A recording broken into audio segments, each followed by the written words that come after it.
Started. Hello everyone, how are you?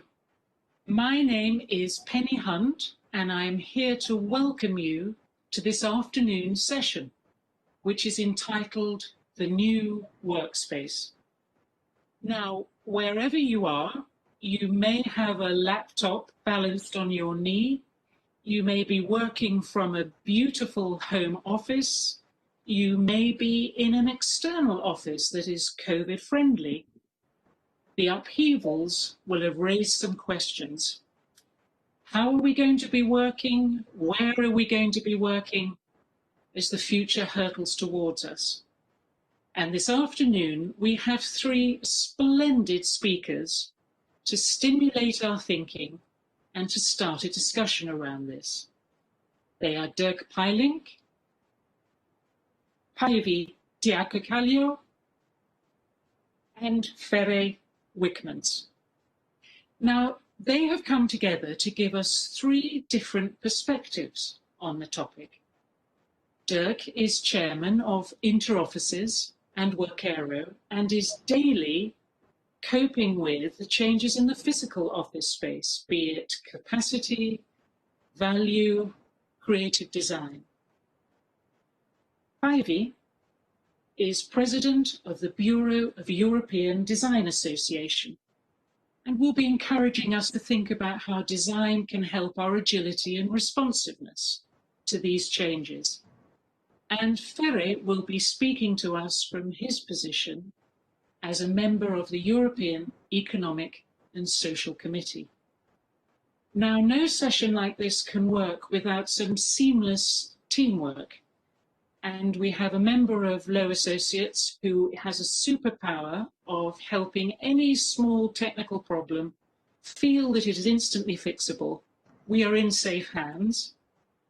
We also have the talented Sabine Soder, who in real life will be stimulating another part of our brains, the visual part, by illustrating, graphically representing, drawing in real time the content of and our responses to our speakers' presentations. And we will switch screens and see her lovely work when it's appropriate during the afternoon. We have also allowed a good piece of time, half an hour, for a discussion around your questions. So please don't feel inhibited, send through your questions, and we look forward to a rich discussion at the end of the afternoon. May I now turn to Dirk, our first presenter this afternoon. Dirk, we hand over to you now. Thank you. Thank you very much, Penny. I hope that you can see my presentation on the screen right now. Thank you. I can. Thank you. So, welcome everyone. Glad to be here. Speaking to you about the new workspace. And before we do that, or going into that, I would like to talk to you about two trends that are impacting the workspace and real estate in a more general way. First of all, we have global trends that are impacting real estate in a very disruptive way right now. Macroeconomic trends that are climate change, the rise in urban development, but also the aging of the population and the more complex projects with increased complexity. And then we have a second trend that is impacting real estate, and that's technologies. Technologies such as artificial intelligence, IoT, big data, but also blockchain, SaaS, and robotics. And when we now look at the other trends that are impacting our workforce, you need to know that by 2030, the USA workforce will be about 50% independent contractors, and Europe is already catching up. By 2022, millennials will make up 50% of the global workforce. So we can also say that right now, post-COVID, 89% of corporate world globally wants to reduce the square meters and bring at least 35% of flexibility in the real estate portfolio. So, and this will further make rise the workspace, the flexibility of workspace, up to 30% by 2025. That's what John Slang predicts. Now, 64% of the workers post-COVID, they also want to manage their workspace, mobility, working hours, workload in a smooth, convenient way and in a balanced way. And at the same time, 63% of companies are already using a form of flexible workspace because of the ability to co-create and collaborate. So In fact, ladies and gentlemen, COVID-19 is more like a catalyst of an increased flexible working trend that was already on its way. And this was the trend of co-working in real estate. I'm sure that everyone knows about co-working, heard about co-working. Let me tell you about the market of co-working. It's a market of flexible workspace. We have more than 35,000 of those flexible workspaces in the world, representing 48 million square meters. We have about 7,000 of these in Europe, with a year-on-year growth of 13% and a market value of 38 billion, growing to 250 billion in 2030. It's enormous, it's huge. So how will the workspaces of the future look like? Because for me, co-working was just the first phase in where we are going to. And for me, that is the consumerization of real estate. Let me take you back to the Nokia time and the time that Apple came with the iPhone. Well, everyone wanted to have the iPhone, almost everyone. Why? Because it felt better, it looked better, it was built for the end user, not for the phone maker. It added brand new functionalities, it added a layer of additional on-demand services, and it catered to the ever-growing need to be connected. And the same thing is happening in real estate. We go from sellers an office to providers a productive workforce. So right now, the impact of on the workspace is big because the traditional office has no longer a product market fit. We move from selling a product to delivering a service. And in the end, real estate in the workspace is moving from B2B to B2C. So what's happening right now? Well, right now we're working a bit from everywhere or anywhere. Home, event locations, company HQ, decentralized offices, even restaurants, bars, and hotels. We'll need to see how many of these trends will be really long term. But it's a fact that we are a bit working from anywhere at this moment. So what is going to happen? Well, for me, co-working is not a trend, it's here to stay.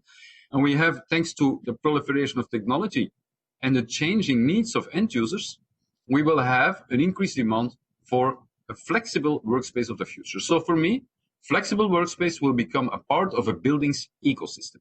And we will package it with additional services, and we will design it in another way. I'm sure that the speaker will talk about that. So for me, the future of the workspace is connected and concentrated on collaboration, co-creation, and innovation. So how are we going to do this? Well, we're going to design it, we're going to fit it out, operate, manage, and innovate it. So design, we're going to have architects, of course, we're going to have psychosocial specialists, behavioral experts, we're going to make dynamic zones or activity-based zones, and we're going to use new technologies to assess the end user needs. At the same time, just like with the iPhone, we will be adding services, not just the meeting rooms, but also laundry, well-being, parking, showers, the places where you can come together with others to collaborate. So this is the start of a learning process. So what we will do, and you see it at the bottom of the slide, we're going to create, build, measure, learn, connect, and innovate. And then again, create, build, measure, learn. So we are going to learn and each time create better workspaces. So in the very near future, ladies and gentlemen, the workforce will be distributed, the use of space will be granular, expectations are high because we want a safe, healthy environment with well-being. We want it to be in balance with our work, personal life. And in the end, the purpose of the office has become collaborative. So the workspace now is physical and virtual. So how are we going to realize this? Well, I'm going to talk to you a bit about PropTech, because PropTech is going to lead that way. The future of our workspaces must be sustainable. I think that we are all clear on that. And then I look at the three P's here, the people because people need a sense of belonging to a community. That's the reason why they will want to go to a workspace. Planet because our workspace needs to be 100% clean and regenerative. And in the end, we all must make a profit. So even in real estate, we must make a profit. And in the workspace, we must make a profit. But it's going to be linked to carbon neutrality, circular economy, and most of all, enhancing the quality of life. Now, how are we doing this in the workspace of the future?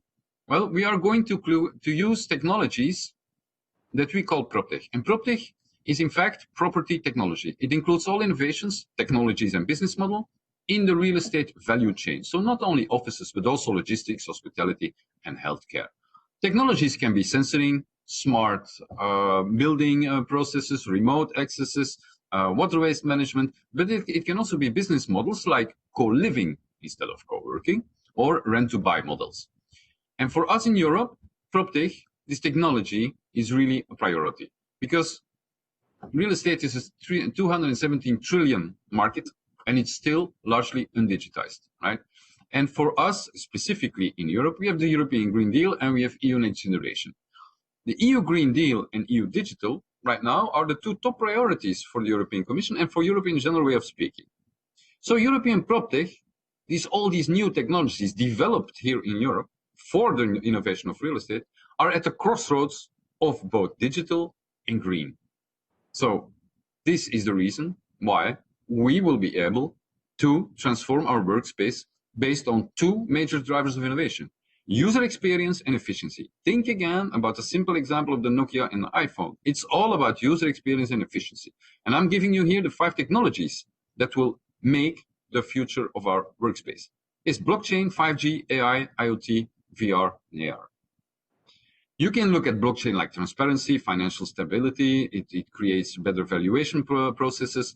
And AI, for example, lets you hyper-personalize all the offerings in the workspace. In the end, IoT will deliver us a real estate of the future that will be connected. So PropTech is an early industry in Europe, in the world even. So right now, PropTech is where FinTech was 7 years ago, but it's going to be bigger than FinTech ever was. We have a lot of companies right now in Europe, and they're top of the top. I'm very proud of that, and to be saying that here to you today, because they will create the workspace of the future. A lot of them are in less than 500K funding, less than 5 FTEs, and in validation stage. But there's good news. There's 185 billion to be deployed in those property technologies before 2025. And that's why I created, together with a lot of other people, I created what is called the European PropTech Association. That's the association, European umbrella of 24 national networks with local PropTech ecosystems that are helping about 2,700 EU-based startups and scale-ups in technologies related to innovation in the workspace and in real estate. What we do is promoting, for example, the PropTech Startup Europe Awards. We are organizing them. We are also standardizing the fragmented PropTech market in Europe. We are working together to have better legislations and legal framework, and of course, to better have collaboration between. Just to show you how innovative Europe can be, this is unique in the world. We are entering into agreements with the European Space Agency, where, in fact, the European Space Agency allows the best of our startups and scale-ups in Europe to use technologies that have been developed within the framework of the European Space Agency. It can be like remote site constructions. It can also be monitoring. It can spatial mapping. It can be geolocation. A lot of these things. So for us, how can a startup or an SME owner capitalize on resources and space utilization, and how can employees benefit from this? I've just tried to talk to you a bit about it, but let's rephrase it. First of all, let's look at cost savings. We are in post-COVID-19, so we need to adopt a distributed workspace model.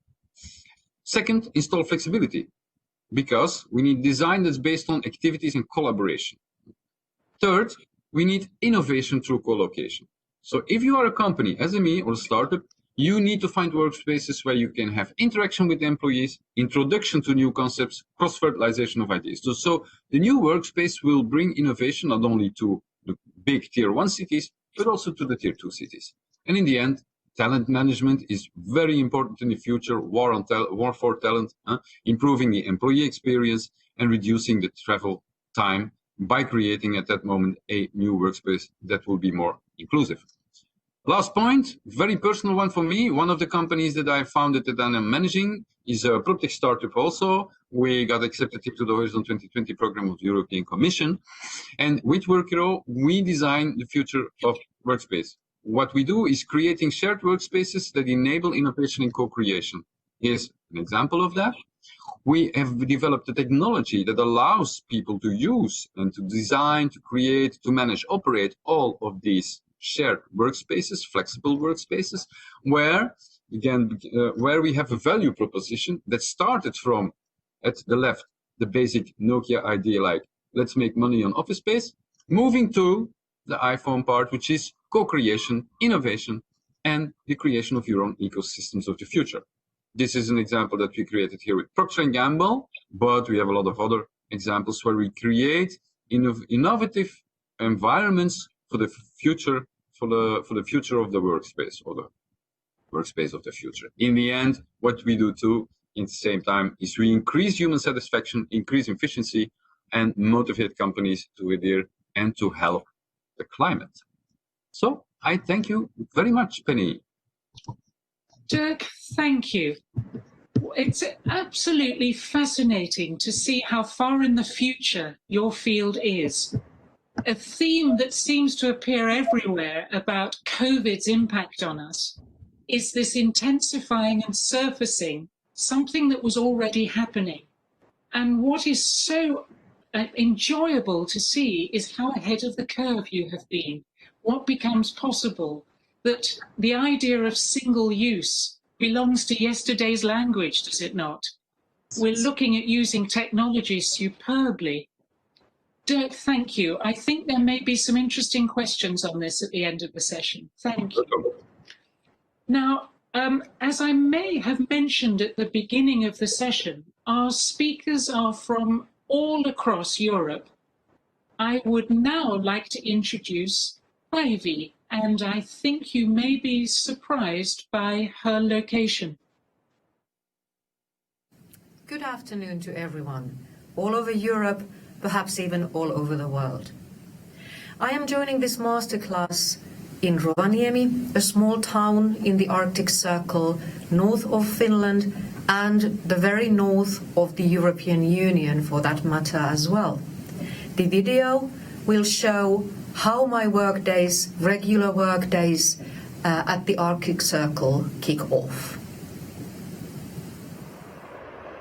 Now, my talk will be linked to COVID-19, and I will focus on opportunities rather than threats in the context of the pandemic. I will share a practical case on what has happened to work under COVID-19 and to present 4 points I find relevant in relation to the new work and workplaces. My talk will also discuss a design approach to systemic challenges with a reference to Leila Ajaruli and her disruptive design method. Landscaping, mining, building. Landscaping to understand the complex situations in systemic challenges. Mining when the focus has been chosen to understand deeper the challenge, and building, which is the real design phase for looking for new solutions. Now the case I promised to share. I'll start with a quote from a recent feature published in Helsingin Sanomat, the leading daily media in Finland, on one of the most successful songwriters in my country. The context, alas, is creative industries. The quote: "It was like accelerating ourselves to the future. Suddenly, you didn't need to move to London or LA to do this. As Finland is very much on the outskirts compared to the epic music business centers in the world, this situation is definitely an advantage for us. And the planet thanks you as well." Quote closed. Teemu Brunila, the successful songwriter I mentioned, describes what happened last spring when traveling suddenly stopped due to COVID-19 pandemic and the work needed to go on. Teemu Brunila was writing a song to Kylie Minogue. Try to imagine the situation. The singer is at home in lockdown in London with new equipment bought for the home studio due to COVID-19, and she's recording vocals at home to complete the album. During daytime hours, the songwriter runs creative studio sessions with a singer from his studio in Finland. During the night hours, the producer-songwriter's colleague, also residing in Finland, continues with sessions with a creative team in LA in the US. Point 1. COVID-19 has accelerated digitalization and forced us to rapidly find new solutions to organize work.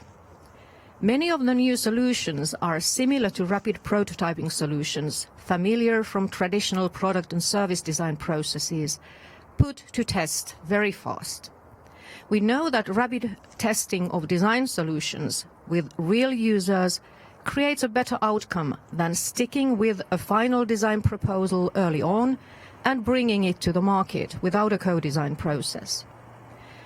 We know COVID-19 has caused and will still cause a lot of challenges, but it has also created an opportunity to develop new solutions for how we organize work.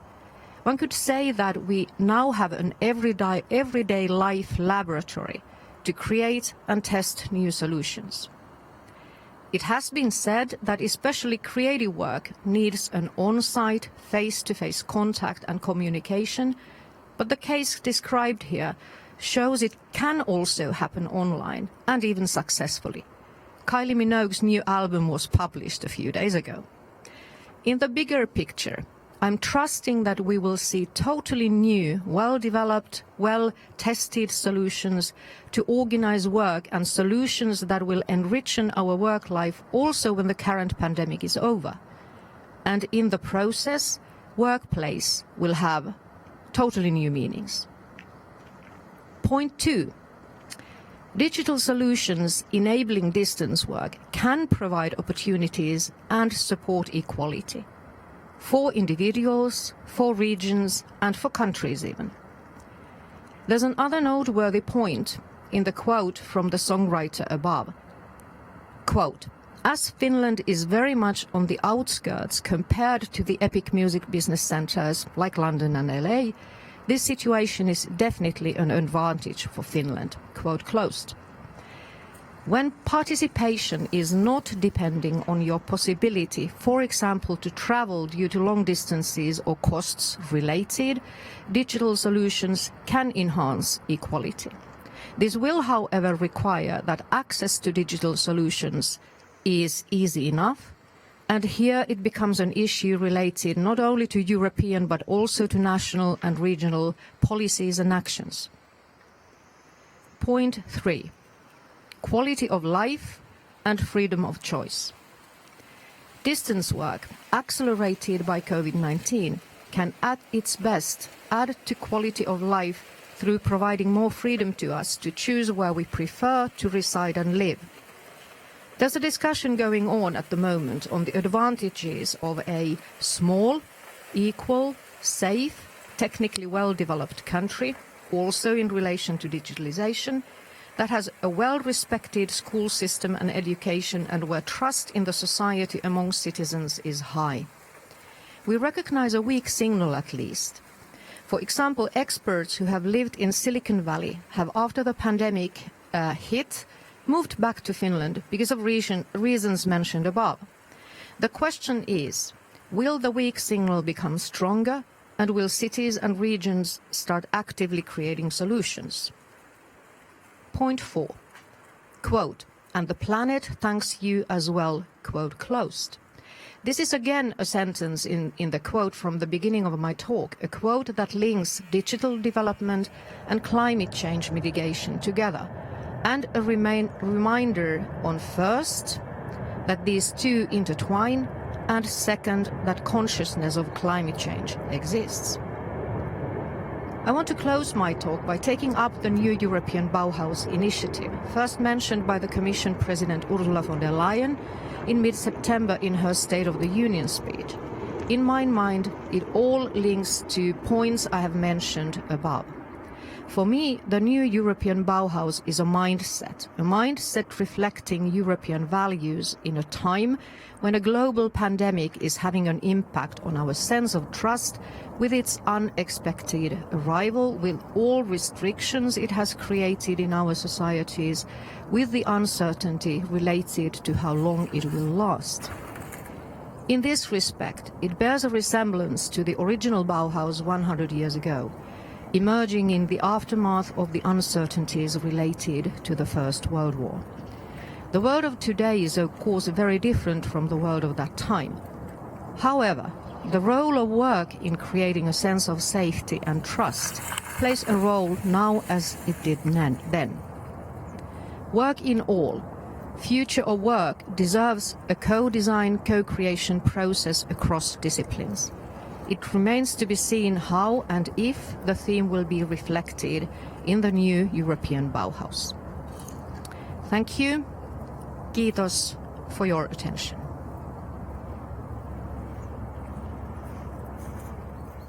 For an inspiring view over what is happening for us, it would appear it no longer does matter where we are located, that our identity need not be defined by where we are. It would appear that there are social issues to be brought to a better place, equality, opportunity, and it would appear that we will all learn to live more easily with a sense of uncertainty and not knowing as we design things together. I hope someone is counting the number of mentions of as in co-working, collaborating during these talks. It's a very, very strong signal from everybody. Thank you, Päivi. And now, may I please hand over to Ferre. We've seen you prepare, Ferre. May I hand over to you? The organization of this event invited me to give an overview of how offices of the near future will look and how some SME owners can capitalize on their resources and space utilization. My lifelong activity as a union leader will make I emphasize on the issue of how employees can benefit from it too. The nearly 8 months the corona effects were huge. The pandemic caused the question in many companies whether the employees could still be active or active in the same way as before. Companies changed the design of a workplace and frequently the business activity itself. Companies provided great creativity and adaptation both in the production of goods and services and in their commercialization. The nature of the activity and the size of the company turned out to be determining factors. Auto repair or book sales and bookkeeping or catering fit not in the same mode, neither as a business concept nor in material provisions. The pandemic changed the term workplace differently and as a result so have the name employment. Mandatory wearing of the mouth mask, which was already the rule in some activities, was extended to other jobs. In almost all professions where there is a direct contact with clients, the mouth mask obligation became the norm. Working from home was recommended and recently even mandatory in Belgium unless it is not possible. So yes, it was and it is a considerable adaptation, both to the companies and the employees. And yes, the challenges and difficulties for SMEs are particular and need specific attention. Those often quick adjustments require social consultation, not only because it's mandatory in some cases, but mainly because it helps to make these abrupt changes acceptable and feasible. I will come on this thing later. I would like to focus now on 3 of the above aspects in more detail. First of all, homework. Secondly, organization of the workplace. And finally, social consultation and social dialogue. Homework. Homework is not possible for every business activity, nor viable for every job. More than elsewhere, the combination of various tasks by employees applies in small companies. I think this means that the combination of working from home and the necessary presence at the SME company itself necessitates a specific and different and mixed organization of working from home. And the material facilities, as laptops or desktop software, all administration at the company level are not necessarily available to be able to use them outside the company. From a pandemic point of view, there are undoubtedly advantages to the introduction and promotion of working from home. Fewer trips and therefore fewer contact risk, fewer company-related contacts too.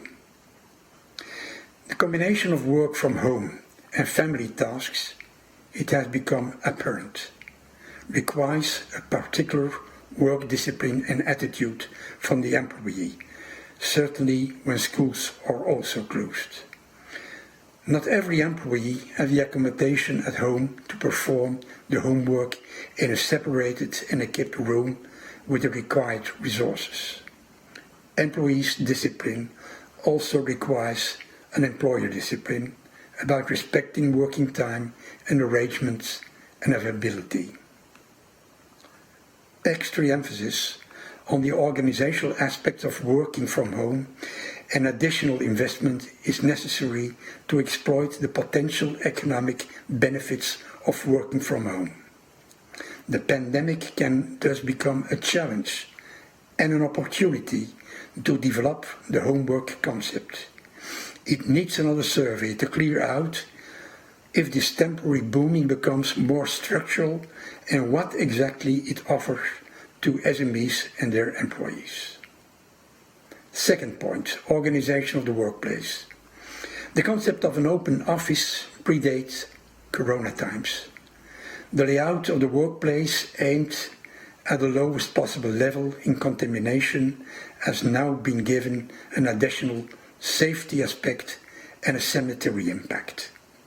A recent paper of the European Parliament think tank on open plan offices says that for enterprises it's possible to open office spaces for following reasons: saving square meters and costs in real estate, increasing communication, and improve teamwork. But there are arguments who oppose the introduction of open offices. Loss of productivity. In an open space, employees are distracted more quickly.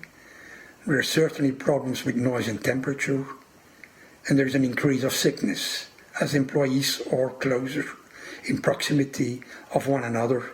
Diseases can spread faster. In the light of the pandemic, this last observation about health is gaining importance.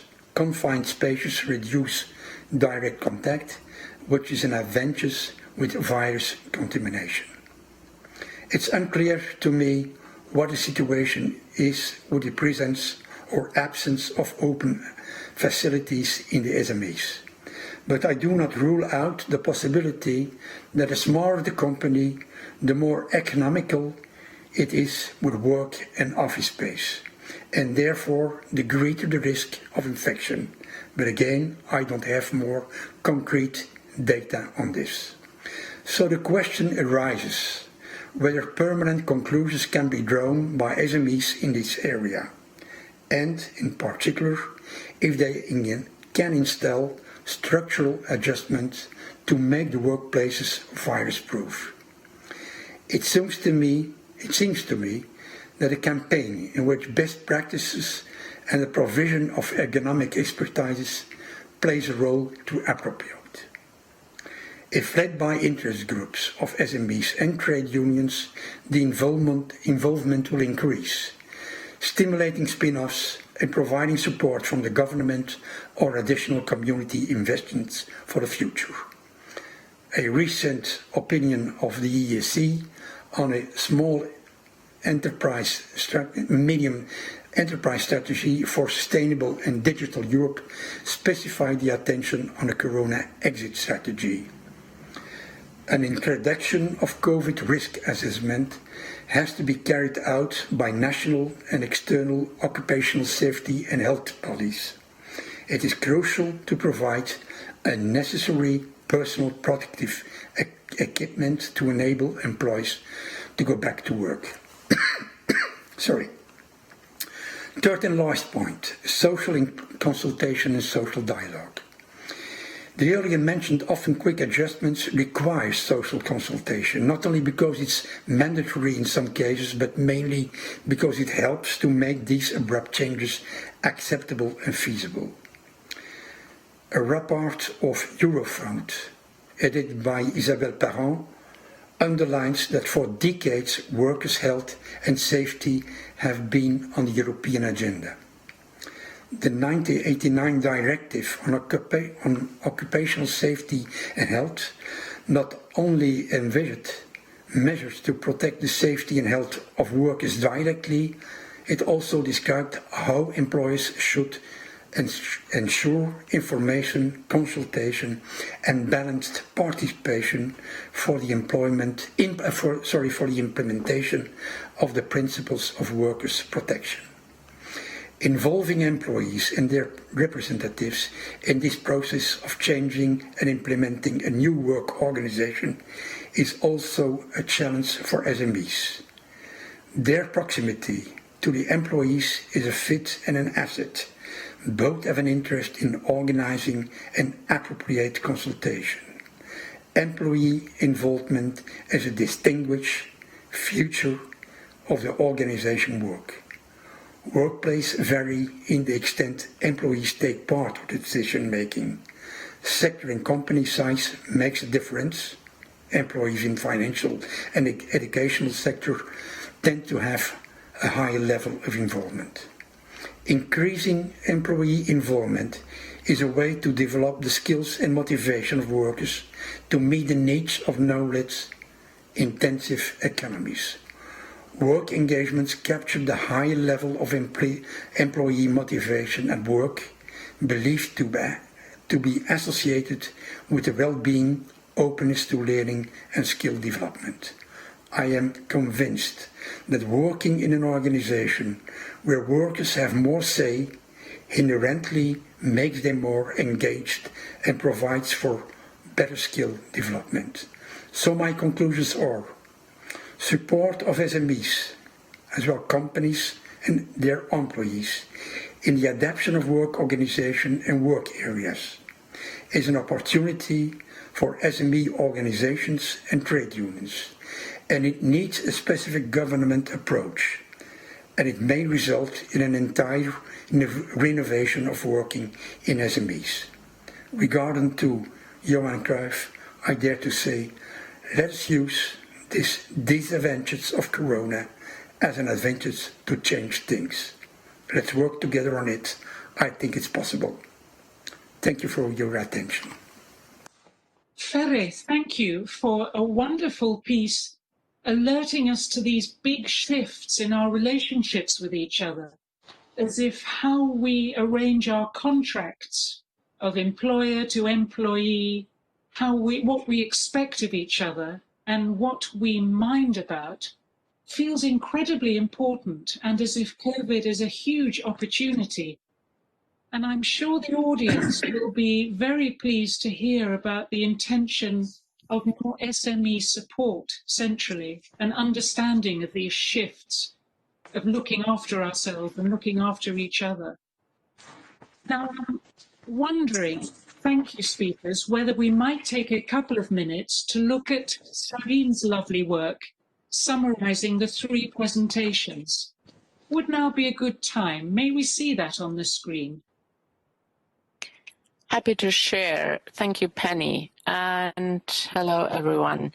So what I've heard from Dirk Paelinck is this shift from Nokia to iPhone, bringing it into the workspace, where today we can work from everywhere, and we see that. And you have built up front of the pandemic all the infrastructures and this building ecosystems, which goes from the design with the architects, behavioral psychologists, etc., through the whole process to the purpose of a collaborative and bringing together these 3 points of people with all the flexibility, planet to enhance the quality of life, and the profit, inclusive cost savings.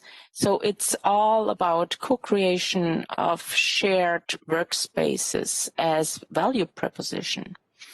And then, Päivi, your wonderful presentation, where I'm just stepping back, and I would love to have some of your beautiful images because they are just breathtaking. And the triad you are building up with landscaping, mining, and building, and the story about the singer as traveling stopped, who started to do that online, to sing and then to bring together through the digital technology, the music. So what COVID has done is it has accelerated digitalization, and it's leading to better outcomes. And we find each other in an everyday laboratory. This change, that participation can happen also online, and it can happen also more easy online, because we don't need to travel all, and we can include and connect through the technology in a very different way. And this can change the quality of life, where we can choose where we want to live, and the planet thanks it too. And it's this, you mentioned this new European Bauhaus initiative, where it's all about this mindset to live in trust in this uncertainty and to co-design the whole process. And last but not least, Ferre, we have heard from you with a focus on offices and this triad around homework. What does that mean? What are the needs? It's not possible for everyone. There are a lot of challenges and opportunities. And the organization of the workplace, where we now need the air change, we need more space per person, we need new COVID risk strategies and new health concepts, and the social consultation and dialogue, where we need to involve the employees into the changes and to get more engagement, and your focus on a special support for SMEs. So this from my side as a quick overview of these three very inspiring presentations. Thank you. Sabine, thank you. It always clicks something else in one's mind, doesn't it? To see something laid out, having heard voices. Thank you so much.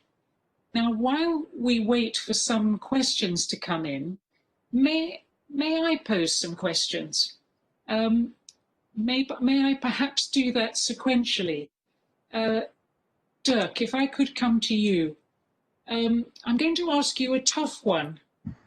James Baldwin, I think, said that nothing changes until we face it, but not everything we face changes.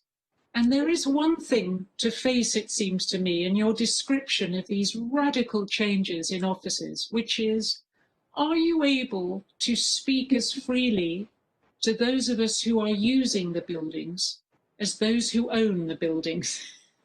Yes, of course. I can be very open about that. I speak at about 40 real estate events throughout the world every year. So it's a very good question that you have, by the way. So I was talking more from the point of view of the end users today, right? I was talking SMEs and startups, and now we're going to use this space. But at the same time, there's an enormous disruption going on in real estate, and it's really the real estate is the last asset class to be disrupted in the world, right? It's the biggest one. It's 217 trillion US dollars. So right now, what happens is that you get so many workspace office buildings that are not utilized right now. That's the first thing. Second, a lot of them are empty, half empty, because already pre-COVID there were no people or companies renting them. These were older buildings, right? So you got the problem of the old stock, which now has become a stock that you can tear down and or change it and convert it into housing or to other purposes. And then you have, of course, the very difficult situation where we're talking valuations of buildings, because, and that's an important one, because we're talking really a lot of money worldwide, where the valuation of a building is of an office space building, is done based on the location, quality of the building and the quality of the tenants in the building. Now, if you have tenants that sign leases for 6 years, 9 years, 12 years, that's great for the valuation of your building. It increases the valuation of the building together with the quality rating from the type of tenant. But everything is going flexible right now. So I see that 89% of real estate people in the world, or the ones who are in charge of real estate for the companies, they say, we don't want to sign anymore for 9 years. We want to sign for 24 months. Everyone wants 24 months all of a sudden. That's a big problem. That's why I was talking about consumerization and flexibilization of workspace. It's happening now, right? And so where are we going to with the valuation of our buildings? The building where you have like the tenants signing only for 2 years instead of 9 years, well, it cuts the valuation of the building by more than 40%. So if you want to build new buildings, the banks will say, I'm not going to give you money to build new office buildings because the valuation is not high enough and your income is not stable enough, you know? So that's a really big issue that we need to figure out in real estate. So that gives also the answer that you asked me. Can I speak freely to the ones who own the? Yes, of course, absolutely, because everyone knows what's happening. Excellent. Thank you, Dirk. So there's that theme again of revaluing, isn't there? And finding another definition or way of assessing the value to us. And I'm wondering too if there's a link with Päivi's presentation. Päivi, I don't know if you're able to demute and speak to us, but something building on the inspiration you gave of a very creative process happening at a distance and it requiring, rather like Dirk speaking to his property owners, not knowing exactly what's going to come next.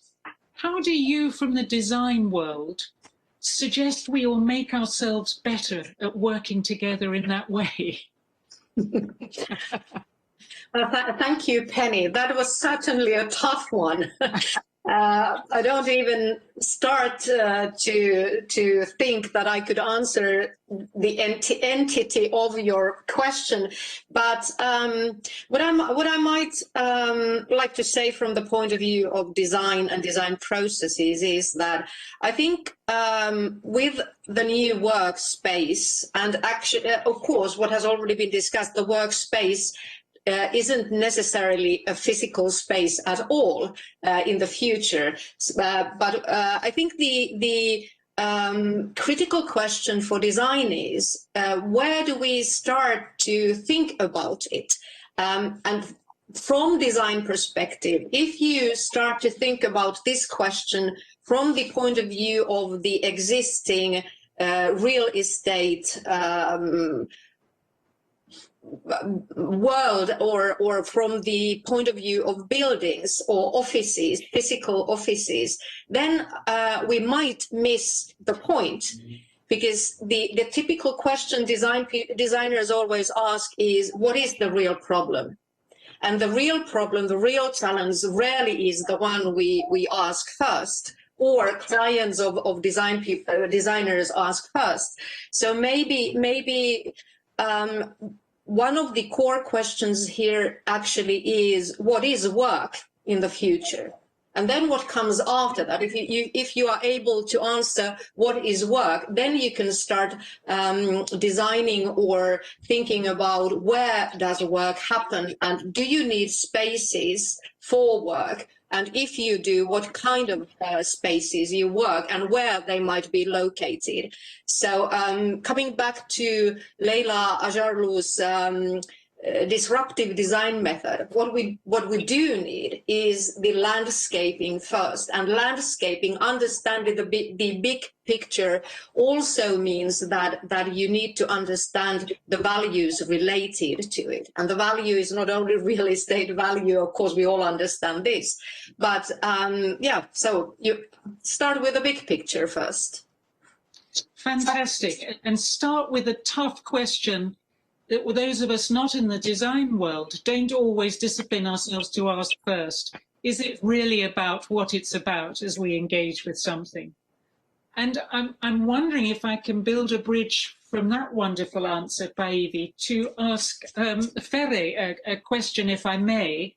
You might want to, I don't know if you need to unmute there to participate, but it seems that the profound changes that you were describing were also beginning to wrestle with, are we talking about the real problem?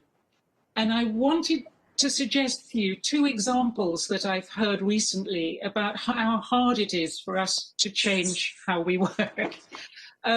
One is that apparently Magritte, the great surrealist, whose studio was at the top of his house, would every morning put on his hat and coat, walk around the street, come back into his house, having said bye-bye to his wife, and walk to the studio upstairs, simply because the ritual was part of how he shaped his day.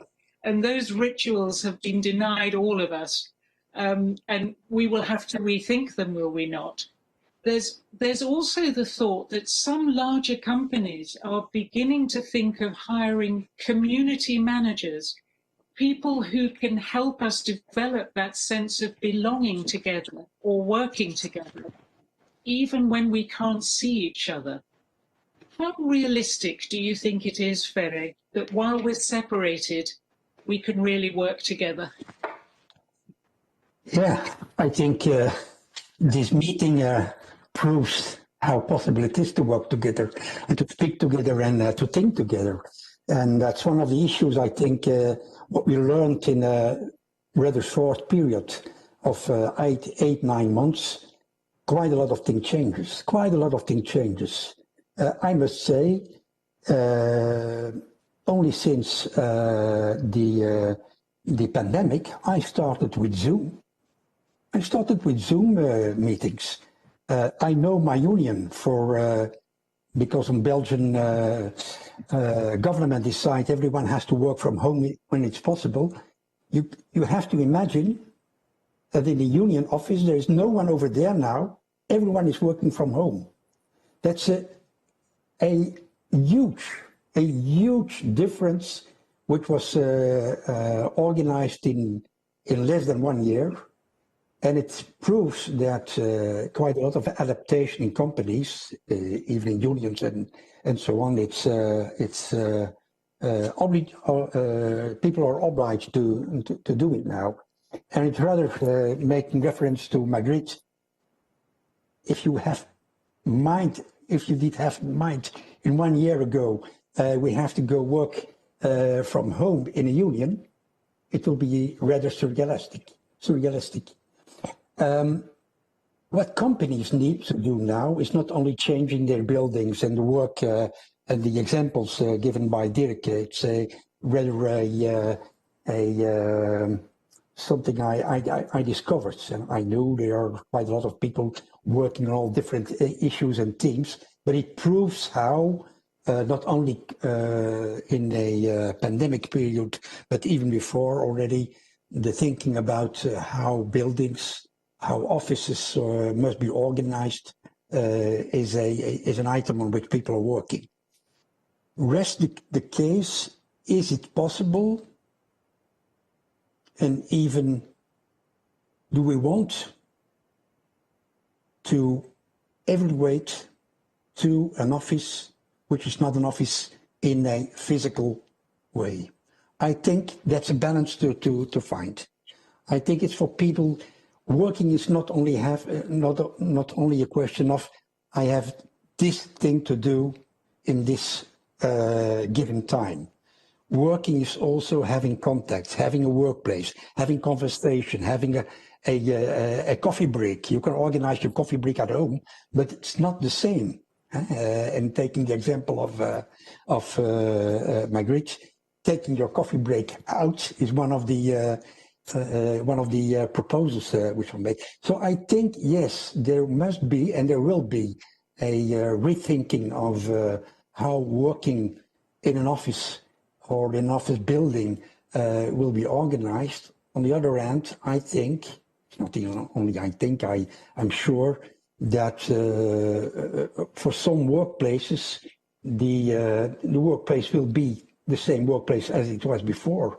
For the retail sector, for the healthcare, the beauty centers, the hairdressers, the garages, the office, their workplace will be the place which it was before. Of course, there will be a change in how to manage and how to have a different contacts with clients. I know that hairdressers, for instance, now work on appeal, work with a mouth mask, and that will not go on forever. I mean, on a certain moment, this will change. But I'm convinced too that the COVID works as a kind of a stimulator, as an extra motor to think, to rethink workplaces, the way people work. Homework will be much more organized now than before. Belgian government decided last week to organize for public workers, to create a possibility, not only create a possibility, to see as a kind of obligation of working 2 days a week from home. This kind of ideas wouldn't never passed in the parliament if we didn't have the COVID. So I think, yes, there will be quite a lot of changes. On the other hand, I think there will be quite a lot of activities and kind of work will continue as it was before. Ferre, thank you. And thank you for reminding us that as animal creatures, we are all much more adaptable than we might give ourselves credit for, are we not? As you reminded us, a year ago, had some of the subject matter of these presentations been raised, we would have shaken our heads, wouldn't we, and said not possible. But that reassurance, I'm wondering now if we can extend it to our audience, who are all in very different work situations and very different sizes of company. And I'm wondering if each of you might have one piece of optimistic or encouraging advice for our audience. Dirk, may I ask you, is there something that might cheer those listening to us? You might want to unmute, I think, if you have been muted. Yeah, I've been a good boy. I've been muted. Yeah, well, let me start by saying the office is dead, so long live the office. Right. Long live the new workspace, right? We're gonna have, getting back to what Ferre said, it's very important. You will have a distinction between everything which is execution of tasks physically, and like Ferre says, that can never change. You will still need to have someone, doing something on your car or repairing things. But on the other hand, everything which is like the knowledge workers, people in the creative industry or others, there is a real shift happening. And I think it's extremely positive. So for me, you need to know, Penny, since 15 years, I don't have an office. 15 years. You were ahead of the game. No, I walk into my flexible workspaces and I say to my team, what office is free? What desk is free? You can sit there today. Okay, thank you. And I'm the boss. So I do it already since 15 years. And it's great. It's great because for me, and that's my positive thing, message about all of this, it has catapulted us into a direction where we all needed to go already 5 years ago or 10 years ago. So it's all about, when you look at the people who are doing more the creative things, or what you call the services industry, the services industry. That's where we can create a better work-life balance. We can do tasks when we want to do them and not when the boss wants to do them. But it means that I can do, my people that work for me since 15 years already, they can do their task on a Saturday afternoon if they want to. I don't care. If that frees up time for them in their personal life on other moments, is no problem for me. And this way of getting towards a better work-life balance is for me extremely positive. I mean, And the fact that you are going to start sharing the workspaces, that you are going to use the workspace when you need it and for the activity that you need it. So where you need it, when you need it, and for the activity that you need it, then you're going to be much happier, because you're only going to work for the moments that you say, okay, I need to go to this workspace because this workspace, that's really where I want to be right now, because it brings me something more than not working in a workspace. Beautiful. You've made me rethink another possible definition of work yoga, which is simply responding and moving ourselves to fit space and need. That's lovely, and great to hear that you're a 15-year expert on this now. Thank you, Dirk. Päivi, may I ask you if there was, from your perspective, an encouraging and nourishing thought for those listening to us? Thank you, Penny. I feel almost embarrassed to say this, but for me, and in my thinking, COVID has also done a lot of good, the world of good, because it has forced us to rethink so many things. And Dirk said a lot of things I totally agree with. Maybe what I would very much like to add here is how much I value equality that has been created through COVID-19, which has forced us to take up digitalization in a manner we haven't seen before. And what I mean with equality here is that I live myself, I live in the Arctic Circle, so very, very high north in Europe, the farthest corner you can reach in the European Union almost. And what this physical distance used to mean at times was also a mental distance. If you couldn't take the time to travel, if you couldn't have the means to travel for meetings in Brussels, wherever, all over Europe, then you didn't exist. I'm exaggerating a bit, but it sort of comes close to that.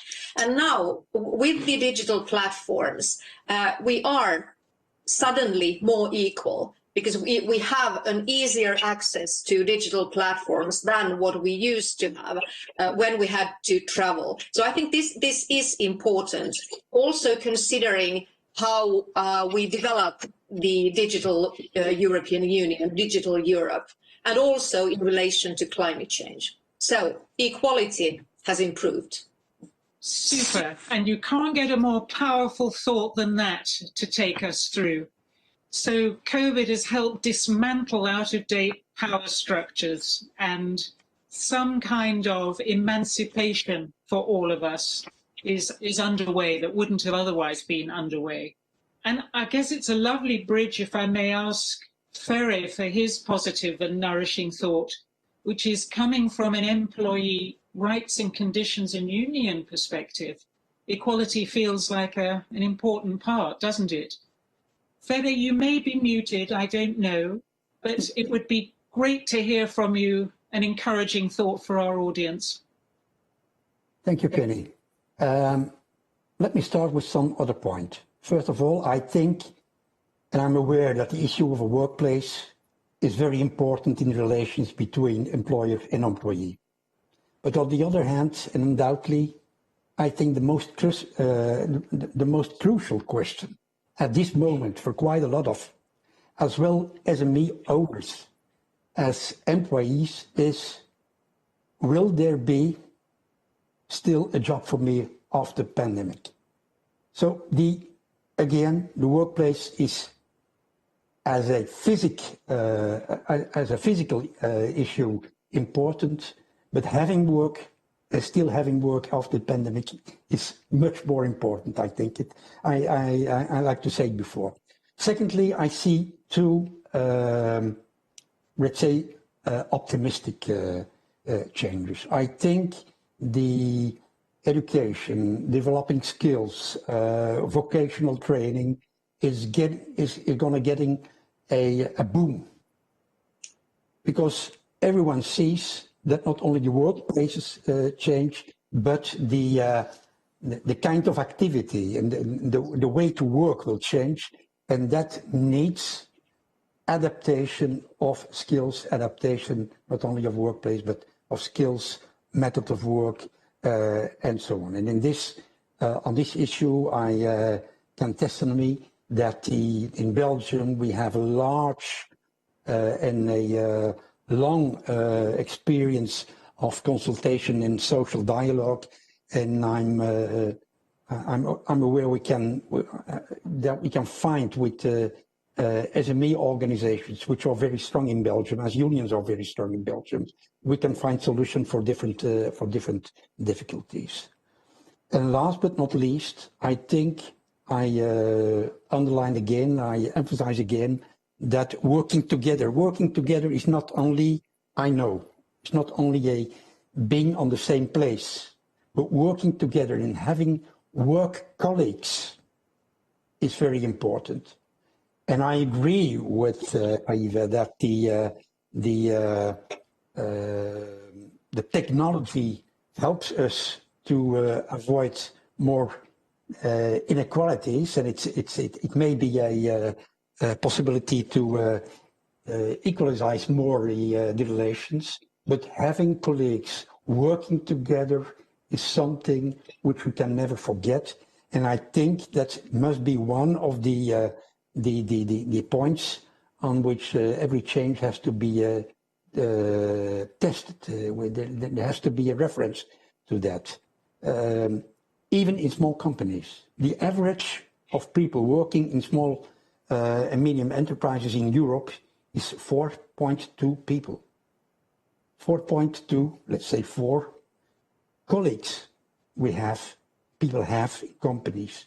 They have to work together as colleagues, and having colleagues will need a digital platform, but certainly on a certain level, in a certain moments, and regularly the possibility to have also a kind of physical contact on the workplace or anywhere else. Ferre, thank you. That is actually a beautiful thought to close on. To thank all our participants, all our viewers, for working together and being colleagues by virtue of the technology for the session this afternoon. Thank you for being such stimulating, fantastic speakers. And I wonder whether, just to close, we might just look again at Sabine's visualization of the wonderful work, the really important issues raised this afternoon. Thank you all very much indeed. Thank you, Penny.